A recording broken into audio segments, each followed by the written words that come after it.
And we're live. Andy Frasco's World Saving Podcast. Hi, I'm Andy Frasco. How's everyone doing out there? How's our hearts? How's our minds? Are we staying out of the darkness that is depression and social media? Oh, why am I clapping for that? Yeah, actually, fuck it. Clap for that. We can't let depression get us down. It's going to get us down eventually. Of course, it's going to get us down, but it can't control every ounce of our life. Sometimes we just got to take a deep breath and realize, fuck, this sucks right now. But that's okay. It's not going to last forever because that's the beautiful part of life. There's these ups and downs and ever flows of life that we forget about when we're, fucking depressed. It's hard. It's a hard concept to think about. I understand, and I know I'm taking light on it, but it's also a mind state that we have to say, not today, devil. We will not let this fucking thing take us down all week. Cool. Let it take me down for a couple hours, a day. But the minute we start marinating our shit and believing that this is only what life is going to be, it's the minute we start getting deeper into that sadness. There's always light on the other side of the tunnel. You just have to open your eyes and see other beautiful parts to look at. We could look at the dark stuff all the time. I look at it a lot. I was having a real dark day yesterday. Just been hitting it hard. Got back from Mexico. I've been on tour for like 2.5 months, and then we've been looking at this property. Me and Scott Morrill. Shout out to Scott Morrill from Cervantes. My boy. I fucking love that dude. Just hitting, and then I was in Mexico. Then I did Baja Wondergrass, and I flew straight from Mexico to Denver Copper Mountain. Did a show, and I was just depleted. And yesterday I was in my sads. I knew what I had to do. I needed to fucking melt on my couch, rot on my couch, marinate in that shit, sleep for 10 hours, and keep it moving. And now today, I feel fucking fantastic. So, listen to your body, people. Listen to your body. You got to listen to your body. If you don't listen to your body or listen to your brain, then we're just not like my ear thing. I'm like, fuck, still shitty ear infection, kind of. Doesn't hurt, but just smells. I smell like a dog right now. Sometimes it's crazy. And it's driving me nuts. But, got to figure it out. I'm going to the doctor again. We're figuring it out. We're cleaning it out. And I think I got some fungus or something in there, but fuck, it's gross. But anyway, gross. Right before we talk about our guest tonight, shout out to volume.com. I have a subscription. I have a subscription service, guys, every month. It's only $5 a month. You get all this deeper. You can get deeper into the Frasco world. We're going to be giving out live streams once a month from the band. We're going to be doing Monday morning motivations where everyone's in the chat room. We're talking. It's good. It's a great thing for people who can't see me play all the time. And so sign up, volume.com/Andy Frasco, and sign up for Only Frasco. Okay, our guest, one of my songwriting partners, Mr. Steve Poltz. Yes, we wrote Life is Easy together. He wrote Steve's on, because my record comes out May 23rd. Pre-save it, guys. By the way, this is the most downloads we've ever got on a tune in a few releases. And I just want to say thank you so much for listening to Life is Easy. Steve, and Chris Galbuta wrote it. And with some help with some friends from Daniel Donato and Mr. Billy Strings and Mike Gordon. Shout out to them for helping. But I wrote this tune with Steve and Chris Galbuta. And I'm just, thank you. So your guys are reacting to it so well. And I'm glad. It's like a perfect time to release it because of all the shit going on in the world. But I have Steve as my guest, and this was a fun interview. And Dan Rodriguez, formerly from Elephant Revival, who's no fucking slouch at writing a song. That guy's a fucking goat. And he loves basketball. This was a great interview. But the cool thing that was different about this interview is they brought their instruments and they're singing songs and talking about the songs and talking about life. And I think you're really going to enjoy this one. My producer, Joe, says this is one of his favorite episodes of ours, which is fucking cool. Because I felt like I know Steve so well. He's one of my closest friends. And I'm starting to learn Daniel, but I've been such a fan of Dan Rodriguez's music. He just got off tour with Lumineers. He's just a really good songwriter, and he lives in Boulder. So I think you're going to really love this interview. So without further ado, please enjoy Steve Poltz, Dan Rodriguez, and myself talking about the art of songwriting. Wow. What a beautiful day for a beautiful friendship podcast. We have Steve Poltz and Dan fucking Rodriguez in the building tonight. Hey, boys, how you doing? So good. Great. What's up? To be here with you in your lair makes my heart feel like it's on fire. Really? Yeah, your lair is a special lair, and I love what you've done with the place. And, you know, nothing changes. That's what I like. Yeah. It's like the same season Your house is like that too. all the time. Yeah, it's very comfortable. Yeah. It's the kind of place that breeds DNA samples on couch cushions. I do Airbnb it, so there's probably so much cum everywhere in this house. I think, what do you do in an Airbnb? What do you do in an Airbnb, Steve, when you and Sharon are renting an Airbnb? Boys, I want to start the show with a song. You guys are on tour. What are you doing? How's the process of this tour going? Tell him, Dan. This is Dan, by the way. He was in a band called Elephant Revival, and then he broke off to go solo, and you're going to hear his voice now. Check it out. Like Tupac. He's like Tupac. Yeah. Fucking Tupac over here. I picked up Poltzy at the airport the other day. I was blaring "You Are the Wind Beneath My Wings" with all the windows down. Really? And we just cruised on, man. We had a nice lunch at Snooze and then got on stage, touched each other's noses. Yeah, and it's other been private fun. parts. And Isn't it? That's your coffee. Yeah, I should grab that. Will you grab that for me? Isn't it such a special moment? Look at the freaking reach. He's like Look at that Shaq. reach. I'm telling you, he's a football player. He's LeBron. He is. I should've Isn't kept it on. special though, Dan, when we get our moments with Steve? It's really special. It man. really is. He It doesn't is. realize how fucking special this Yeah, I fucking feel like man I'm is. hanging out with like a angel. Oh my God. And I've like learned how to write songs just hanging out with Steve Poltz.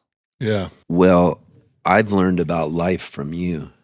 How to enjoy life, how to be who you are. And that's a good skill. You got skills far beyond your years. Yes. Don't worry. This will be a therapy session soon, Dan. Don't worry. We're gonna love each other. This is gonna be like, we're gonna lube this up for a second. How many rings are on your hog? Because that's how you can tell how old someone is. Ring? Hold on. Explain that. Just your hog gets old and weathered and beaten, and it gets rings, like rings around a tree. Just weathered. You ever look at your hog I and do. you're like, God, this thing's beat up. I call it old steampunk dick. Just tired and just blows steam. Steve will count the rings for you if you haven't. I saw a guy with a bubonic dick. Bubonic? No. What's like when like a metal dick? Like he put like things in it to pleasure women. Oh. Damn. Like put like barrels, like balls in there. And Oh, I saw a dick like that once. And Fucking it had this guy they called him the Diver, and he lived in Sunderland, England, and we were in a bar in Newcastle, and he pulled his dick out. And my friend, That's what check happened. out his dick. He's got pearls all in it, and he's the diver, and he was a diver and would dive down to do welding under the ocean, and he put pearls in his dick to pleasure his partner, whoever he met that night or whatever. I don't know that he had a single old I don't mermaid think- dick. Yeah. I know that when he came. Brings a whole new meaning to pearl necklace, right? Yeah, it does. It really does. That's what happened to me too. The guy just came up to me in the bar and said, "Do you want?" I knew the guy. I never knew about him that personally, but he was like, "Hey, you want to see this?" And he just pulled it out, and it's like there's like pearls in there, like each side. But anyway, I want What'd you you guys to say? play a song. I was like, "Damn, that's impressive." I'm like, Nice dick, I'm gonna have mate. to like stretch my dick out really hard to like put those things in. You know, it's like it's not like a thing. Did you It's gonna be touch easy. it at all? I did actually. Yeah. It's weird. It's like Can I smell your fingers? he's actually pretty clean. Shout out to Adam. That's his name? Adam Karsten. Nice. He knows he doesn't. He's not afraid about it. I mean, he pulled it out the fucking bar. Wow. But This is good advertising. he's the guy who does all my art for everything. Oh, I love your art. He's great. I'm going to give him a nice shout out. You then. should. Shout out. Hey, Adam, you do a really good job on that. And Daniel and I could use a poster for our show tonight. Yeah, But get I on think it. our show might already be done by the time you hear it. It will be. So, have you guys Retro. ever written songs together? We've started, but we have not finished one. Not as you and I have, but it's in us. What? Show us a part of a song that you guys are working on. Okay, we'll just make one up right now. Okay. Let's just make up a song so that if somebody's out there listening and they just go, I've always wanted to write a song. How do you write a song? Well, all you do is you just pick a key. So you go D, and you got a chord right there, and you only really need 2 chords. So you could go D to G and go.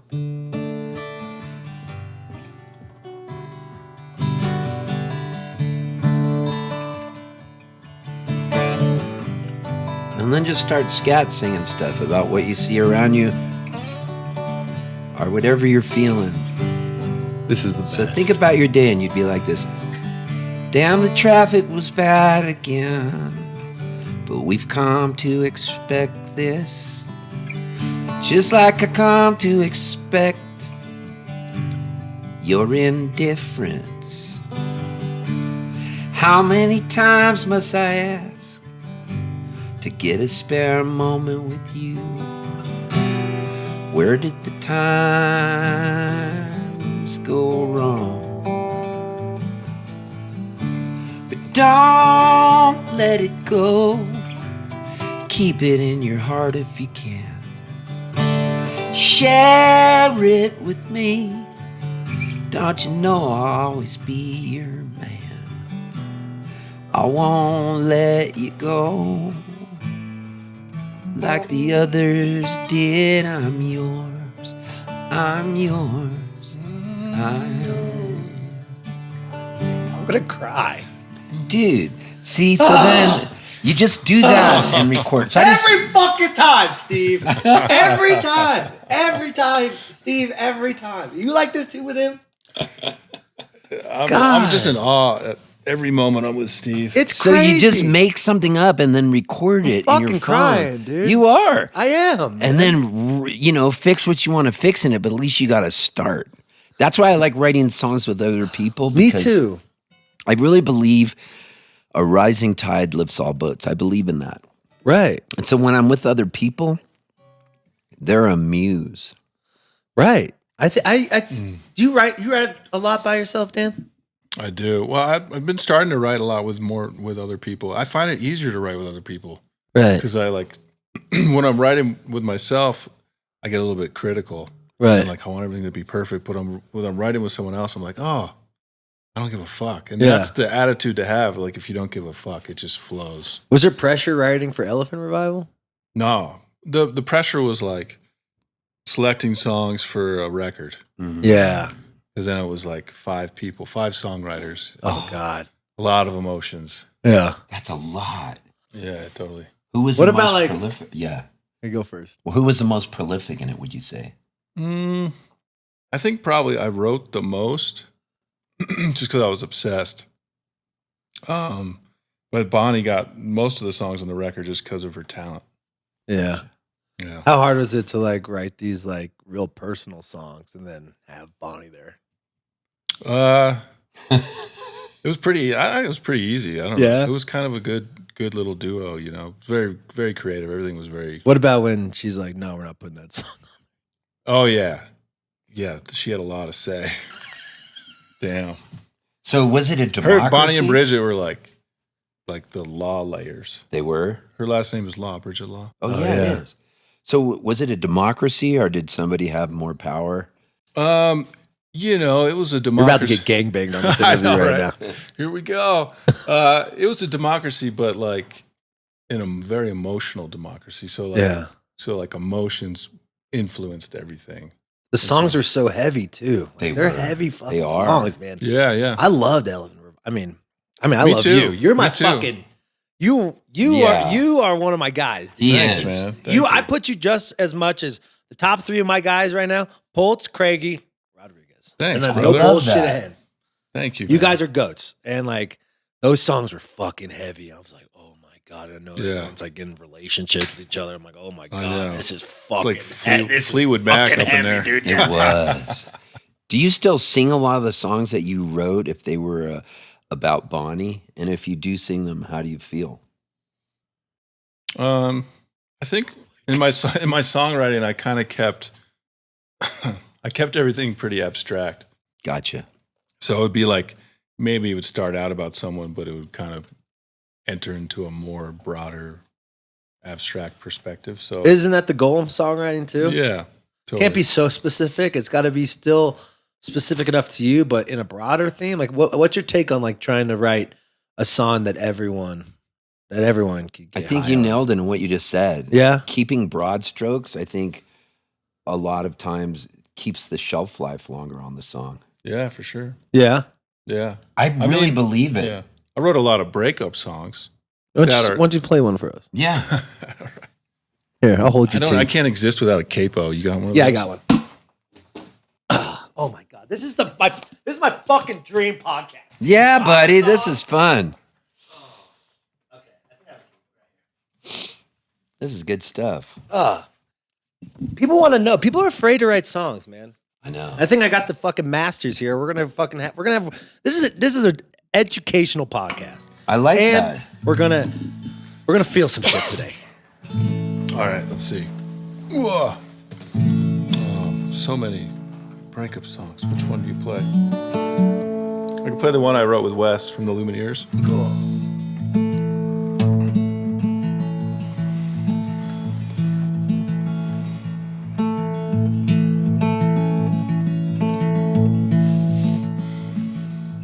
It can be so hard just to soften up and melt away my little buttercup. It takes a little time, they say, to dig a lover's grave.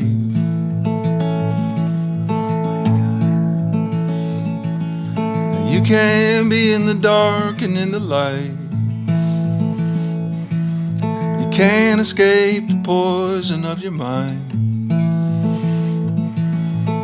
It takes a little wine, they say, to dig a lover's grave. As you held your vow of silence, flowers on the highway, I swore they put those crosses for us.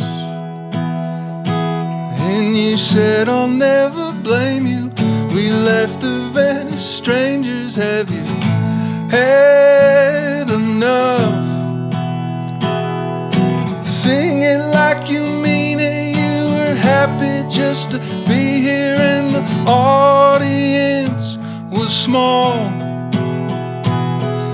See, behind the curtain they were cheering, you were hurting. It's the only time you call. Oh my God. I stared into the sea of red and green,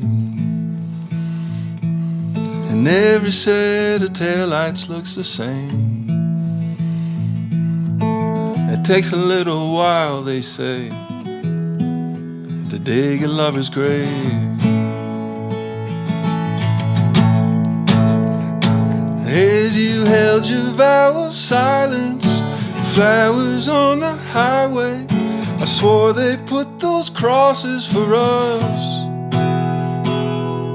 Sing it like you mean it. You were happy just to be here, and the audience was small.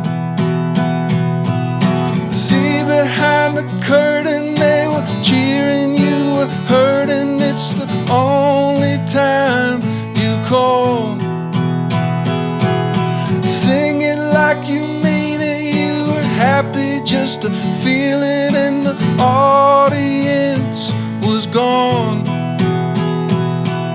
See, inside the shadow you were staring down the barrel. It's a long way down to fall. Sing it like you mean it. You were happy just to feel it, and the audience was gone. Jesus fucking That was Christ, beautiful, Dan buddy. Rodriguez. Daniel Rodriguez. Dan, how do you not like feel something singing those songs? Oh, I again? feel it. I saw you get into the mode of Yeah. having to sing that song. That was Do you- beautiful. Do you? That's because it's early in the day. Yeah, I bet. It's mostly at night sometimes. Yeah, right? yeah. Does it torture you to sing these songs? I think I'm kind of just like generally tortured. Yeah. So- But what do you think? What do you think caused that? The torturing? Yeah. I don't know. Probably religion, Yeah. Guilt. guilt. You Catholic? My dad grew up in Argentina, and they were Catholic. And then on my mom's side, my grandfather was a Baptist preacher. My grandmother, his wife, just passed today. Oh no. Yeah, she was the fucking best lady. Damn, she must be old. She was 96. Damn, let's clap to that. Phyllis Wood, Shout out, rest in peace, Queen. love you, babe. But it's crazy. What about? I mean, you kind of had the same situation. You dated Jewel, and you're writing that whole album with her. Yeah, life is bizarre, the things it hands us and where art comes from. And it's all so fleeting, but so perfect. Everything's just, the older you get, the more you stop giving a shit. And that's what makes it better when you play a show, I think. Right. You just cease worrying about what the audience is thinking and get off for yourself. And I think if you This do guy that, knows. that Yeah. people will then vibrate towards it. I truly believe that. You cry 3 or 4 times a night. Cry, laugh, everything. Dude. Just let it fly. It's One of like the best- therapy. It's So- weird. But that song he just sang was so gorgeous about the whole idea of, did you say how to dig a lover's grave? Yeah. That's a great line when you think about it. I love darkness and graves and all that. In Oh it. yeah, they made the cross for us. Yeah. Holy shit. Oh, I was Yeah, yeah. listening to the record. He picked me up at the airport yesterday. I said, hey, play me the record you made with the guy from the Lumineers, Wes, and another guy named David. And he made it in Who's David? Woodstock. David Barron. Oh, he's great, dude. did you go to the barn right next to? No, David's got a studio in his basement, and he's making like all like hit records right now. Michael Marcaggi. Oh wow, he's you know that guy? sick. Yeah, yeah. So Daniel picked me up, and I said, play me the record. And we listened to it all on the drive, and we didn't even talk. It was beautiful. You know how sometimes you play some of your record and they're like, who's playing this? What's going on here? Right. You know, and you're the guy that's the artist. Right. Sometimes you're like, can you just listen? Yeah. And I feel like we didn't even hardly say who did the, every once I in a while know. you would offer After the up song would info. end, like Steve wouldn't say anything, and it would go into the next song, and I'm like, What is it? What do you "What think? the fuck? How do you feel?" But then on stage, you gave it the 5 stars, man. Well, I had to let it all gestate. And I got to tell you, listeners out there, Daniel is sitting on a really special record. And I think he didn't even know when he went out there working with Wes from the Lumineers. I didn't know what to think. And with David, they really underproduced the record. So you're That's where he listening is. to something where you're hearing the crack in his voice. You're hearing the emotion. And it's a special record you made. So how many? Yeah, and like that's you, D. You don't Yeah, need to yeah, overproduce anything. That's Yeah. you. That's how. That's where I see you strive. Same with you, Steve-O. Totally. I see when I get so emotional at your fucking shows. Both yours. You should produce my I went to your a show record. too. I went, I think E-Town. Did you play For E-Town? Cervantes. Oh, Cervantes. I yeah, went yeah, to that. yeah, yeah. Yeah. I like the band. That was fun. Yeah, you I can like- hide behind a band, you can which hide- is nice. But You'd you- be a good producer I'm getting better for at like it. a solo songwriter because you feel music. It's really interesting. Like a lot of people, if they just know Andy Frasco as the Andy Frasco on stage, like throwing shrooms out to the crowd, drinking Yeah. out of a bottle. Yeah. I need to go to Then your show. Yeah. when they really get to know you, that you're like this tapestry and there's all these different layers behind the tapestry where the stuff you're listening to is like heartbreaking. And I think that's what's so cool. You taught me that. I remember my first song, Work, Work, Work. Yeah.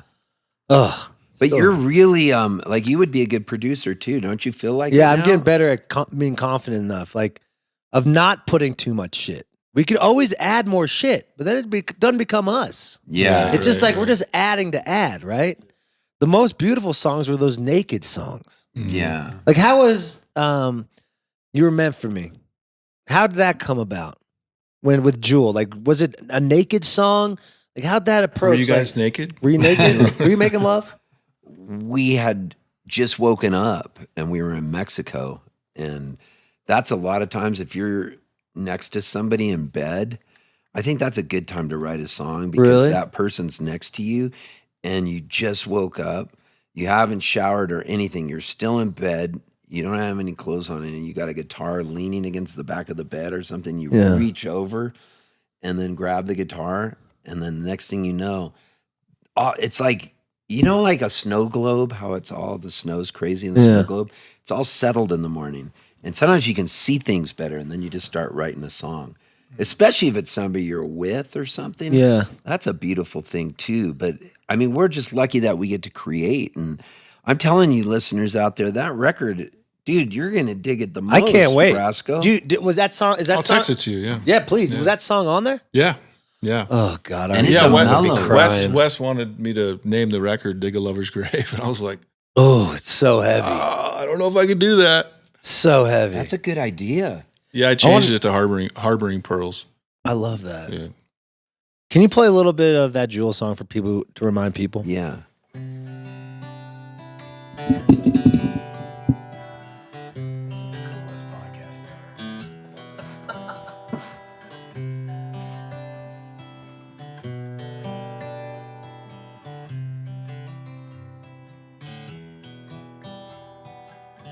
I hear the clock, it's 6 a.m. I feel so far from where I've been. I got my eggs, got my pancakes too. Got my maple syrup, everything but you. So cool. Break the yolks, make a smiley face. I kinda like it in my brand new place. I wipe the spots off of the mirror, don't leave the keys in the door. I never put wet towels on the floor anymore, 'cause dreams last for so long. Even after you're gone. And I know that you love me, and soon I know you will see. You were meant for me, and I was meant for you. Oh, fucking Steve Poltz, dude. He turned it into a punk song last night. Oh my Really? God, last night. Play. Last night.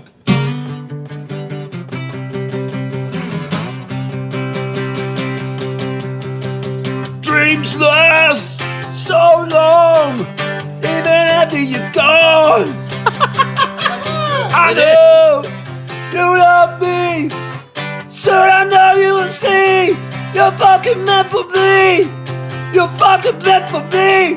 I was meant for you. Oi, oi, oi, I was meant for you. I was meant for you. Fucking meant for you. Oi, oi, oi, we mean it, man.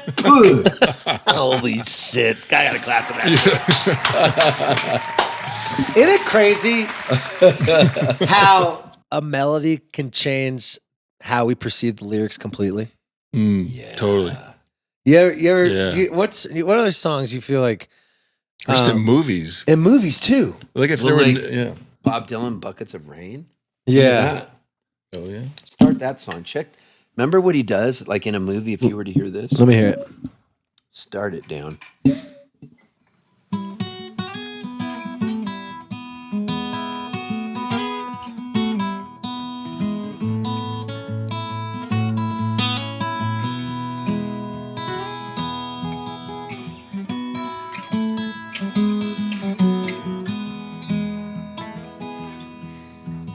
Buckets of rain, buckets of tears. Got all them buckets coming out of my ears. Buckets of moonbeams in my head. You got all the love, honey, baby, I can stand.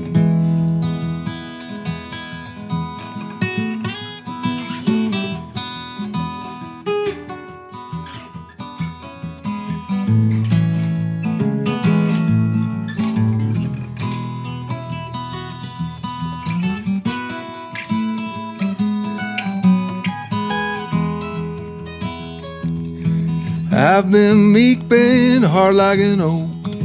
Seen pretty people disappear like smoke. Friends will arrive, friends will disappear. If you want me, honey, baby, I'll be here.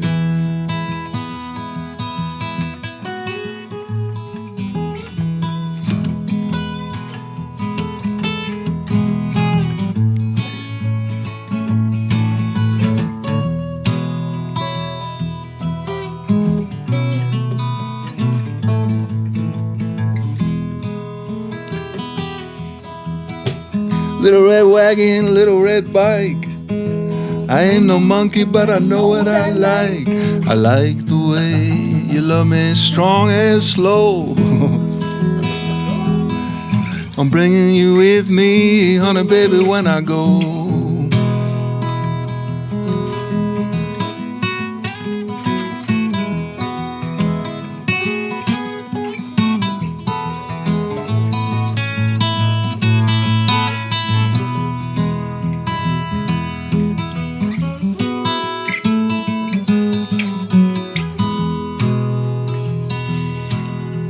Life is sad, life is a bust. All you can do is you do what you must. You do what you must do, and you do it well. I do it for you, honey, baby, can't you tell? I'll tag it. I do it for you, honey, baby, can't you tell? Oh, I can't wait for this show tonight, dude. I can't wait for this show tonight. How good is that? How good is that Bob Dylan song? Yeah, tell me why. Tell me why that song's so important to you. Well, we just discovered we both knew it last night backstage, 5 minutes before we went on, and we did it, and it was like transcendent. And we did the extendo jam. It was just a great moment. Just that line: "Life is sad, life is a bust. All you can do is do what you must. Yeah, do what you must do and do it well. Shit, do it for you, honey, baby. Can't you tell?" It's just like, it's crazy how much he talks about love, and he's such a commitment phobe. yeah, Like everyone, he's like, did you watch the new Bob Dylan movie? yeah, I loved it. yeah. Chalamet? I was prepared to hate it. I was prepared to hate it too, because those things, I'm normally shitting on that shit. Yeah, Chalamet kicked ass, but also kind of gave me a different light on Bob. You know, right. He's always just insecure about himself, of being Zimmerman or whatever it is. You know, he's just like, and I feel that this like imposter syndrome. Do you guys have imposter syndrome? Like when you're off stage, you know who you are. I mean, Steve. I don't know about Steve has imposter syndrome, or maybe you do. What do you think? When you're I off was younger, stage, I did. Yeah, But I don't feel like I do now. I feel like I totally belong in my shoes. How long did it take you for you to realize that? Thousands of shows. Really? I turned 65 recently, so it's like I feel I that. was just that. I don't know, man. I got my Medicare and I just went to the doctor and she examined me and gave me a clean bill of health. And right at the end, she put on a glove and lubed up her finger, and then she put it in your my ass. hoo-ha. Nice. And she was pushing it around in there, and she goes, "It feels good in there." And I go, "It sure does." And then she's like, "Just go, then go left. That's where the gland is. Wait. Just a little left. Daniel, do you get imposter syndrome? How do you feel? I think so, but I'm still confused. Sometimes I don't even know if it's imposter syndrome. I feel like I'm always kind of checking my intentions, you know, like making sure I'm still on the original intention, just like give myself goosebumps, Right. you know. But yeah, sometimes I feel that. Sometimes I'm like, am I fake? You know? Yeah, I feel that way Like, too what am I doing? sometimes. But then I'm like, no, I'm not a fucking fake. Right. Yeah. You're a fucking king. Yeah. Yeah, you are. What about what were you going through when, you know, Elephant Revival was like kind of everything was kind of falling apart. How are you then? Oh God, man, I was falling apart. Yeah. What's give me the run through. So it was, you know, Elephant Revival started with Bonnie and I. You know, I met her at an open mic night I was running when we were like, I love this. We were like 19. Really? Yeah, 20. Were you dating yet? We weren't dating, but she came in, she sang at it, and like everybody in the whole place was like, "Holy shit!" including me. She instantly had it back then. She's Oh, always yeah, had it. she's She's had it. always had it. Yeah, yeah. I love her. And then we played music all night on a rooftop until the sun came up, Yeah. and I was like, "Oh, I'm pretty sure I love you." Yeah. And she had a boyfriend, and I was like, "Fuck." And then she came back into town, and I had a girlfriend, and she didn't have a boyfriend. And I was like, "Fuck." But I broke up with my girlfriend, and you know, and Bonnie and I went out west, and we started Elephant Revival. Where were you? What city? I was in New London, Connecticut. You're a Connecticut kid? Yeah. Whoa. So is Bonnie? No, she's from Oklahoma, Okay. but we had a mutual friend in Connecticut. Whoa. I'm like, damn, that's a real southern instrument for I fucking know. Connecticut. Totally. So we came out west, and we started dating, and we were together for 15 years. Yeah. Holy shit. And that was all like Elephant Revival was together for that long too. I mean, they're still together. But What's it? you know, Was Sage What's it in like Sage was in dating it. your business partner? Yeah. It was tough, dude. I fucking bet, dude. It was so tough because you're all up in all the business together. I know. You don't have a break. There's zero break. And then also, like, if you have like a creative, like, hey, why don't you, like, I like your song, but like, what if you didn't go to that part? It was like, Personal. "Rah," you know? Is it because of what I said about your mother yesterday? Yeah. You know? It's like, It was That's tough. It yeah. was really tough. I mean, it lasted fucking 15 years. And there's some beautiful art that came out of it, you know? So Yeah. beautiful. Yeah, yeah. What about that first moment you guys played at Red Rock? Yeah. Oh, God, that was, because Red Rocks is pretty insane to begin with. Yeah. The first time we played with a symphony. Yeah, I don't know. So that was like insanity on top of insanity. I was like, I got out there, I was like, just felt like I was floating, you know? That was insane. What was the first song that gave you like, because it kind of grew real quick in a sense. Like, was it always just popular here, or was it other places in the West Coast too that started taking off? Yeah, like, you know, Portland, Seattle, Mm. San Francisco, on down. Wow. You know, we would go out to New York City and sell out Bowery Ballroom and Yeah. stuff like that. But we couldn't do that all. We couldn't do Red Rocks all over the place. You know? No. It was like, and in Red Rocks, people fly in for that.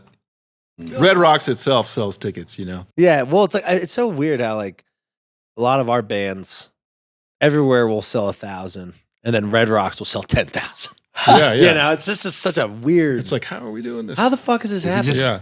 Part of it is like people want to go to Red Rocks and they all. I just think it's Denver. I think the culture here is just everyone supports all the music. Like we did 3,500 tickets at a Mission Ballroom, and that's the What? biggest crowd for tickets. You know, we're a 1,200, 800 to 1,200 people band. You know, Dude, You did 3,500 tickets? 35. That's good. But it's also like, well, it's like that local effect. Like you guys were local out here, right?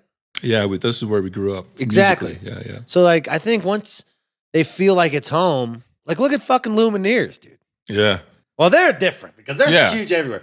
But selling out Coors Field, Dude, they're doing 2 nights at Fenway Park this summer. and you were on. Yeah. You did the baseball I did tour. chorus. Yeah, I did chorus See, with them. I need to talk to you about this. Yeah, What's it that's like crazy. playing these really soft, strong, emotional songs for a fucking baseball field? Well, you know, it was like such a cool billing because Gregory Alan Isaacoff was there too. Oh So my it was like super emo for a couple bands, and then it was just like pumping. You know what I learned is like how you can get across best is just fucking be yourself. Right. Whether it's 50,000 people or 2 people, you know. So Did you throw up? Were you nervous at first? No, it was almost easier. It was weird. Because you don't see eye contact? Just faces? You're just like looking out. It was funny at Coors when we first started our set. There was maybe like 20,000 people there. Oh my God.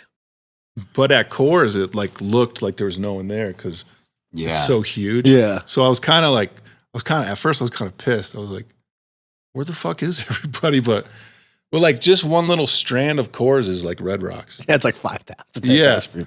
So I was like, oh wait, there was a lot of people there first. That's what I was saying. Like I'd get in my head, like if I don't see like, is there a big gap of people like in the infield or like where'd they set up the stage? In the back, in the right field or center field or did they set it up by this? I think it was by home plate. So were they on the I lawn? forget. Can you get on the lawn or is it all just seats? No, the lawn was blocked off. See, that'd be crazy. Yeah. That's why you felt like no one was fucking there. Yeah, pretty much. Yeah.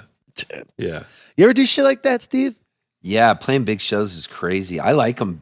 I like any show, but we did Woodstock 99 and it was 500,000 people. Oh, what? Yeah. And Hold that was on. nuts. What? You got to explain this to me. What was it with? So that was with Jewel, and we went on right before the Red Hot Chili Peppers, the final day in Woodstock 99. And there's 500,000 people. It's just this sea of people, and it just feels so bizarre. You just see faces as far as it goes back. And it's kind of powerful. I mean, it's intoxicating. It's kind of like getting a fix? Yeah, it's a drug, you know. Just like, have you ever sang a national anthem at a ball game? Oh no, I'm too scared to do that. Yeah, that's God, I've done it quite a few times at different ballparks. Padres, and then the Giants.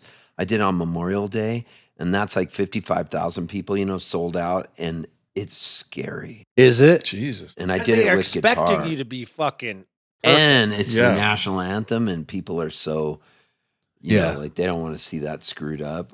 I know. But it goes by so fast. But I like big moments. How'd you do it? Like Did you that. do a different approach to it? You turn into a punk song? No, I just went, I did the thing where I just went.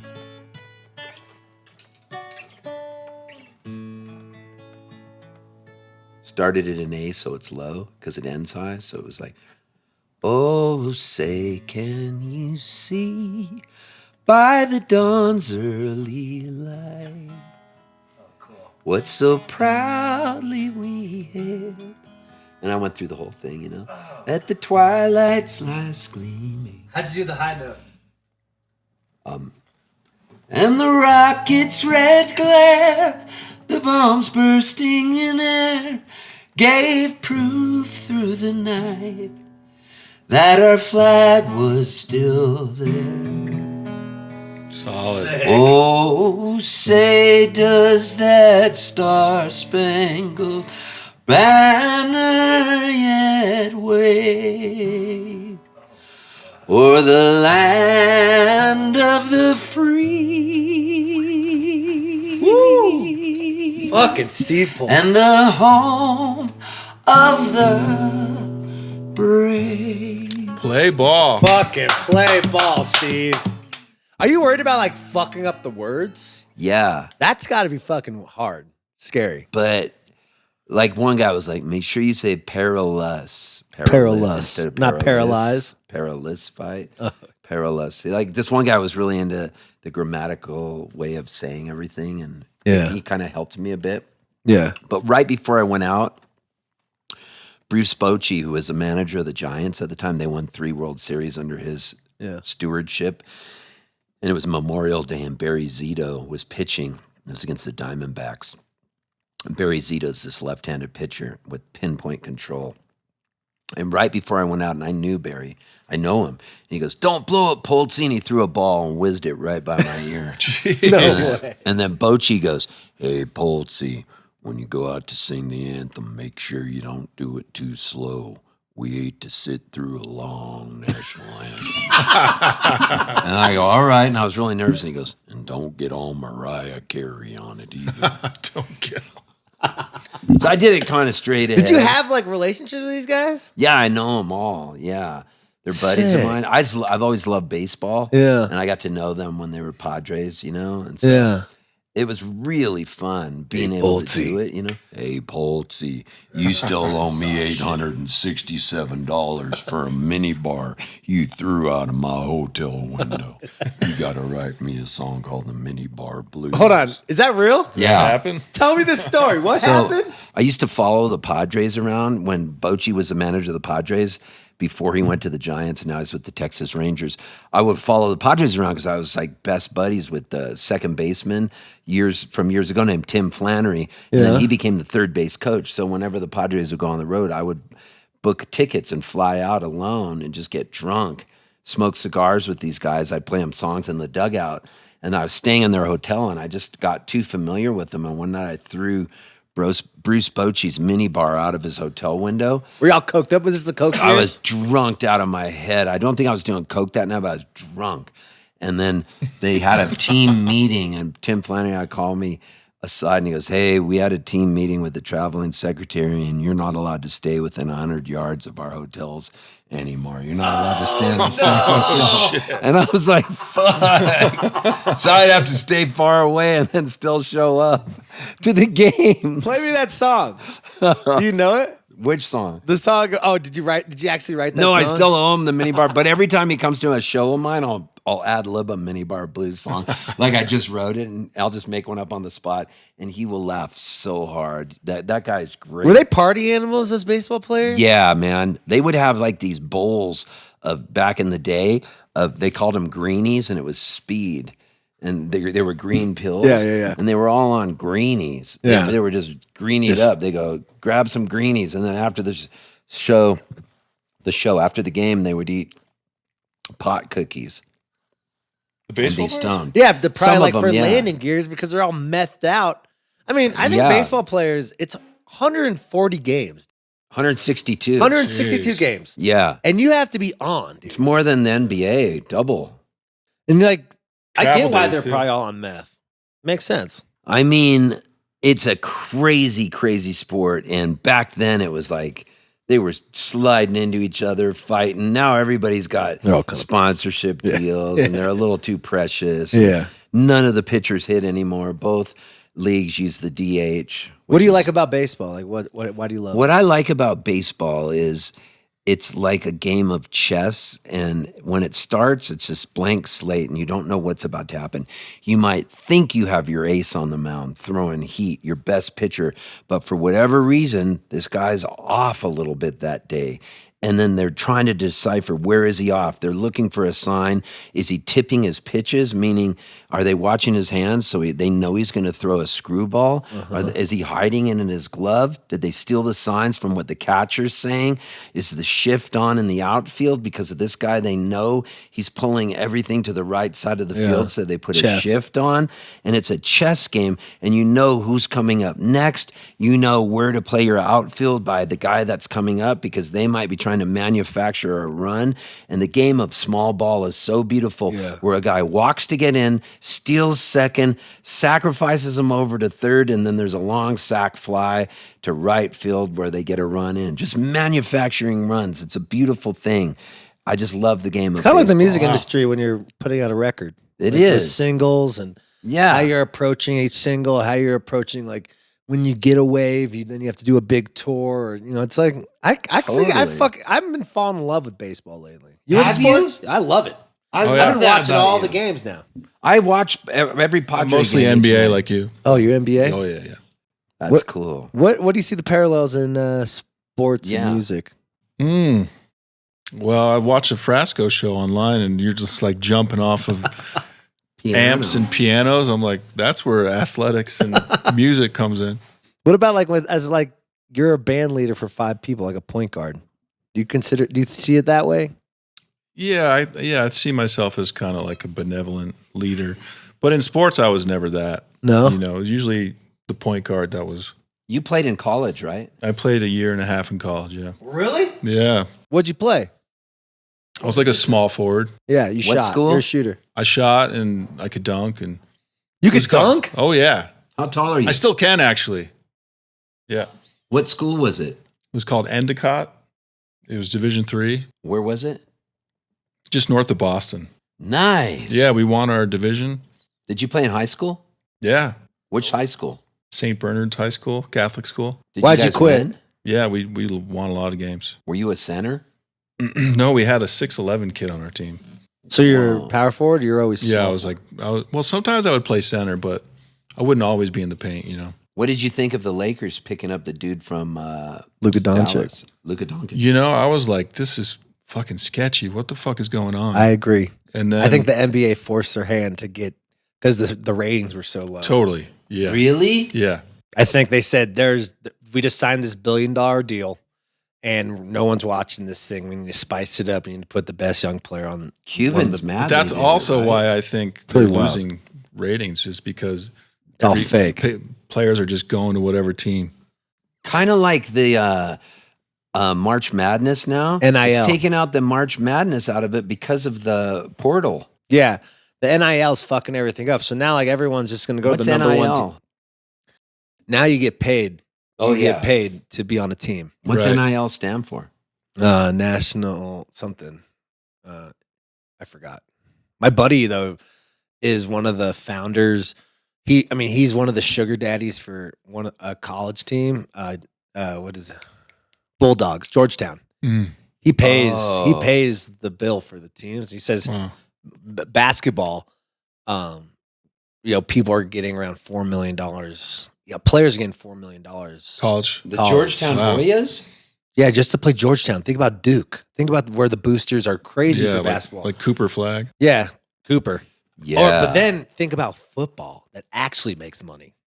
Yeah. Those guys are making $10 million a year. What's Dion making to Wow. coach? He's making like $15 million a year, $13 million. You should get him on your podcast. I'm really close to getting him. I think That'd be that would sick. be I'm really great. I met him. Yeah, he seems cool. Yeah. I was just writing poetry at a coffee shop in downtown Boulder, and he was walking by me, and I go, Dion. And he goes, what's up, baby? That's what he said? Yeah. Did he come over and talk to you? No. He was just like, what's up, baby? And Yeah. then he walked on down the road. Oh my What's god. It was awesome. That was a good day. Yeah. I This hate is fun. This is so fun. Can we? You guys got time? Can we keep doing this? Yeah. Yeah. Okay. I want to hear another. Yeah, do it. I want another a song from your record. Sure. That's cool. Yeah, totally.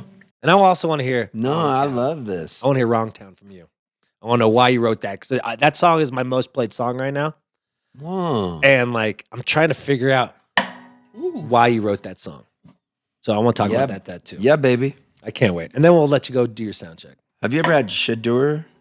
No, Shador Sanders. Yeah. I don't think he wants to fuck with me. Have a sip of that. He won't come on this? Which one? The tea. Yeah, thanks, bro. He won't come on this. Why I not? don't know. Athletes want to get paid to be on it. Oh, they do? Like I'm really close to getting Dennis Rodman. Whoa. How much he want? 10 grand. To be on it? He wants 10 grand, but I think pitch we're. in. Let's go. I'm gonna do a GoFundMe for Dennis Rodman on the show 'cause I know he's my favorite athlete of all time. I just didn't know understand. that. I understand him. Yeah. He's a partier, but he just does that so he can get into the right headspace to fucking be excellent. Jordan was like that too, actually. Oh, yeah. Jordan was a gambler, fucking fabricating. drinking. He used to play like 2 rounds of golf before a fucking game. Yeah. And he Psycho. gamble And he- on him. Yeah. He'd gamble on, and then he'd still smash 40 points in your face and just take over. Yeah. Psychopath. And guard the guy. Yeah. Yeah. So what's this song called? Abilene. Abilene. Okay.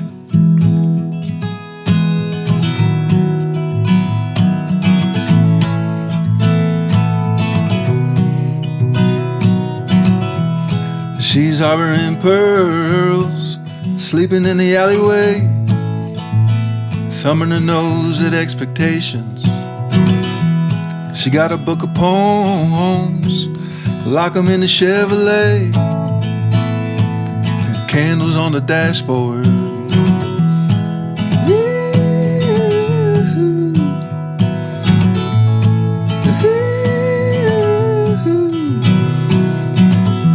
She said, give me some truth that's undenied, reflections from the inside, deep roots and shooting stars, the constellation of a broken heart. Abilene,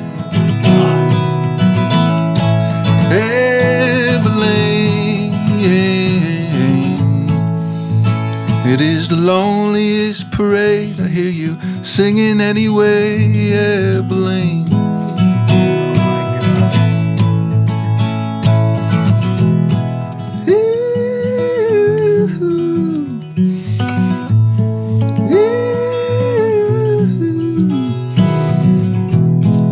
American dreams, cottonwood trees. Some grow tall, some fall, some dam the streams. Deep roots and shooting stars, the constellation of a broken heart. Abilene,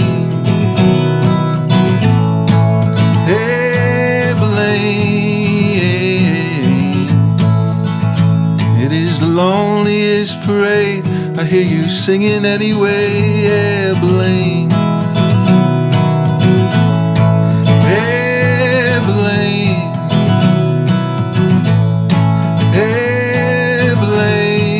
Abilene, it is the loneliest parade. I hear you singing anyway, Abilene. God fucking damn it. Dan. Damn. That's beautiful, buddy. Thanks, What's the man. story behind that song? I started writing that when I first came out to Colorado. I came out with Bonnie and my friend Sam Libby. Oh, yeah. You remember Sam? Yeah. He used to write for the New York Times, and he would get these like articles on like the front page of Yeah. sections. I met him with Joe Firstman when we went to. Oh, dude, Joe did not like him. I know. I'm going back to Toto's on Monday. Oh, are? dude. Dude, he's kind of crazy. He's kooky as shit. But keep going with this story. So anyway,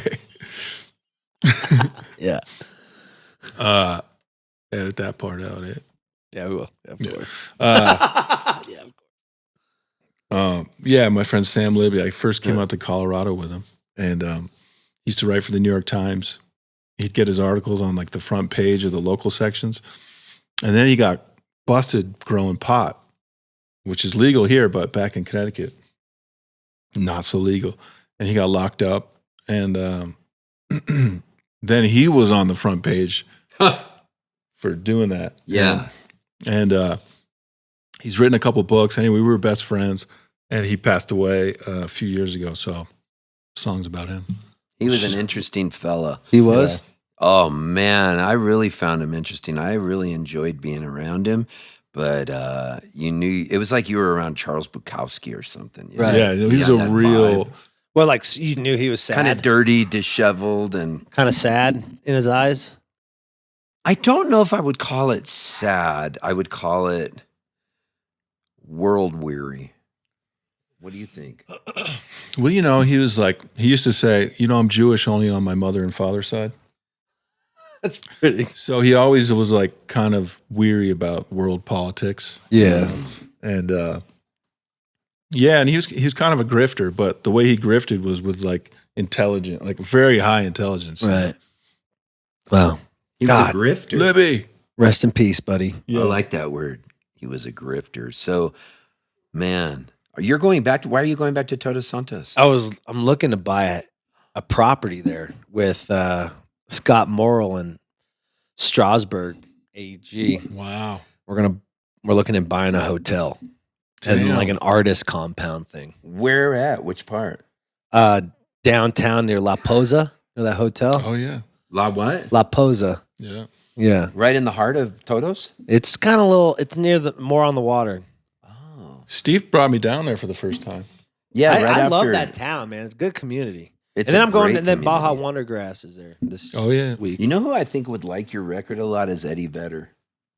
Come on. Send it to Eddie, baby. Come on, send it to Eddie. Don't Come you on. think he Come would? on. Yeah, of course. No, I have this weird instinct. You got to send it to me. I'm obsessed. I need Yeah, to I'll hear it. text I it to you. love the stripped down Dan. That's Yeah, that's thanks, my man. dude. It's good, eh? Yeah. I Right. think that this is an important thing we've come to discover today, that we've made some good ground Yeah. and we're going to achieve world peace pretty soon due to this record's release. Right. And you're putting it out on your own. Yep.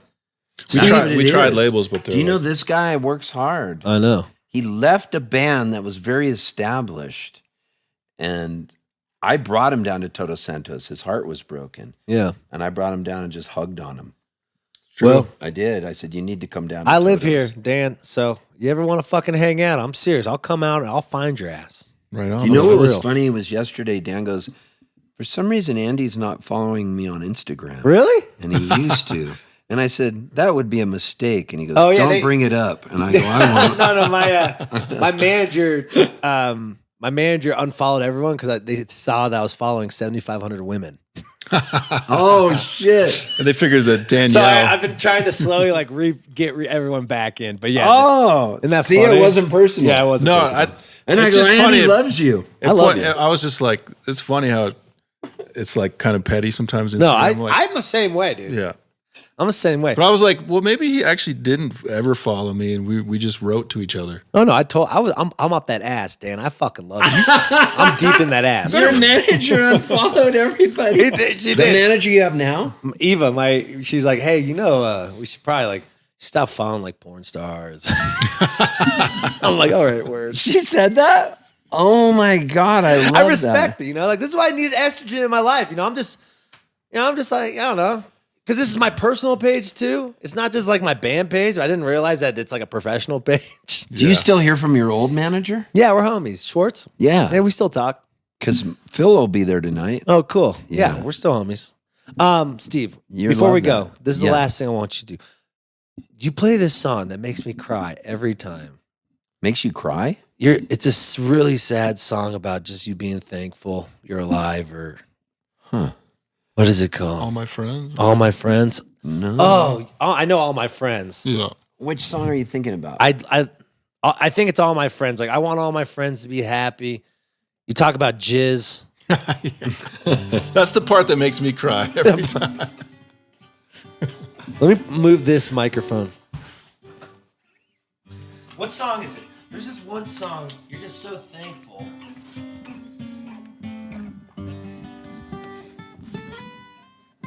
Hey, our single's coming out. Oh, yeah. Should we play that? Yeah, we can play that. Dan could play a lead. You want to play lead on it? It's good to practice it. Okay. G? Steve and I wrote a song. I guess that's why we should promote that. Life is Easy, featuring Steve Poltz, Galbuta, and me, Steve, and Galbuta wrote it. We got Billy Strings on it now. It's a gangbang of collaboration now. We got Billy Strings. Did Billy write it? No, me and you did. And Galbuta. He Is that wrote like a right? guitar lick on it. You want to play this? Yeah, let's play it. The water is poisonous. I love your voice. The government's treasonous. There's chemtrails in the sky, and we're all breathing it. The border is porous. The billionaires bore us. They're burning down the trees to build a new forest. Yeah, the crabs in the pot will try to pull you down, and the folks you thought were friends could start to bum you out. Speed up a little bit. But the gears all work together if they're greasy. But if you let it be, life is easy. I started it so slow, You did a little bit. but it's got. I kind of like the slow one there. It's kind of like a little strug now. Sing the second verse. Okay. The heat is horrible. The poison's pourable. They got depression on demand, and now it's storable. The judge is guilty. The pinball's tilted. Such a fucking Poltz line right there. Everything I ever love's now trying to kill me. Amen, brother. Yeah, the crabs in the pot will try to pull you down, and the folks you thought were friends can start to bum you out. But the gears all work together if they're greasy. But if you let it is easy. You know the bridge? The TV says The bombs are gonna fall. Yeehaw! everybody run for cover from it all. Then I walk outside and the birds are singing Song. Take a lead. Take a jam band lead. Take a jam band lead.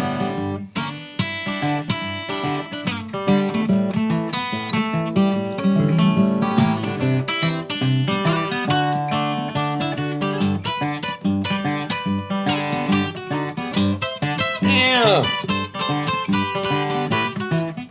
Elmore James got nothing on this boy. Man, that boy good, man. Play Blackbird.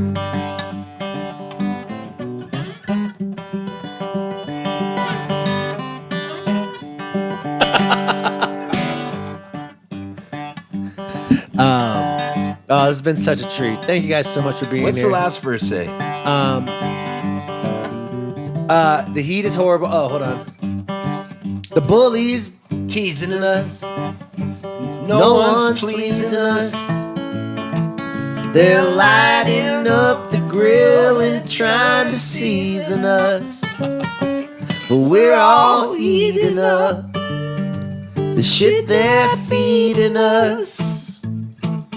They're selling us the blood while they're all bleeding us. Yeah, the crabs in the pot will try to pull you down. And the folks you thought were friends can start to bum you out. But the gears all work together if they're greasy. But if you let it be, life is easy. If you let it be, life is easy. Blackbird singing in the dead of night. Take these broken wings and learn to fly.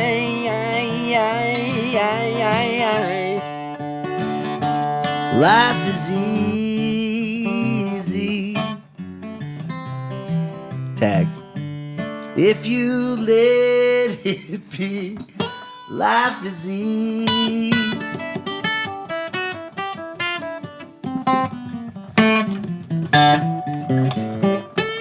Life is easy. Just like how we rehearsed it. Just like how we rehearsed it. Dan Rodriguez, Steve Poltz, thanks for being my friends and fucking thanks for being on this ride with me, brothers. Steve, Fun. never change.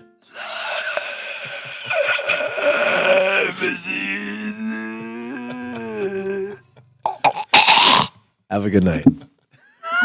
Amazing.